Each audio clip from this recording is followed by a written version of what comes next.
வணக்கம் electrical engineer நண்பர்களே. நாம் இன்றைக்கி என்ன பார்க்க போகிறோம்னா, ஸ்னப்பர் சர்க்யூட் அப்படின்னா என்னன்னு சொல்லி பார்க்க போகிறோம்.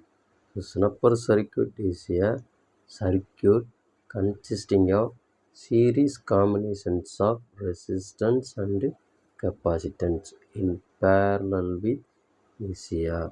இதான் வந்து ஸ்னப்பர் சர்க்யூட். அதாவது பார்த்தீங்கன்னா, series combinations of resistance and capacitance ரெண்டு சீரீஸாக இருக்கும்.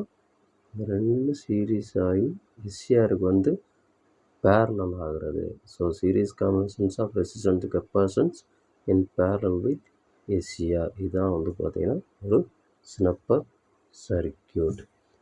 இதோட பர்பஸ் என்னென்னு பார்த்தீங்கன்னா, to prevent the unwanted dV/dt triggering of SCR.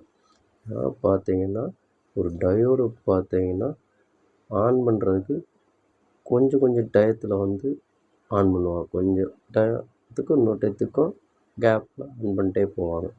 கொஞ்சம் ஃபார் எக்ஸாம்பிள் 5 செகண்டில் 10 வோல்ட்டு, 10 செகண்டில் 20 வோல்ட்டு. ஸோ அந்த ரெண்டு டிஃப்ரென்ஸு பார்த்தீங்கன்னா எவ்வளோ இருக்கும்? 10 வோல்ட்டு. இந்த மாதிரி கொஞ்சம் ஸ்டெப் பை ஸ்டெப்பாக ஆன் பண்ணுவாங்க. அப்படி பண்ணால் தான் என்ன ஆகும்னா எஸ்சிஆர் வந்து டேமேஜ் ஆகாமல் இருக்கும். ஸோ அந்த மாதிரி ஆப்ரேஷன் வந்து இங்கே நடக்காமல் இருக்கிறதுக்கு தான் என்ன பண்ணுறாங்கன்னா, ரெசிஸ்டரும் கெப்பாசிட்டரும் இது combinations of resistance capacitance parallel with SCR இந்த மாதிரி பண்ணோம்னா எஸ்சிஆர் வந்து டேமேஜ் ஆகாமல் பார்த்துக்கலாம். ஸோ இதான் வந்து ஸ்னப்பர் சர்க்யூட். தேங்க்யூ.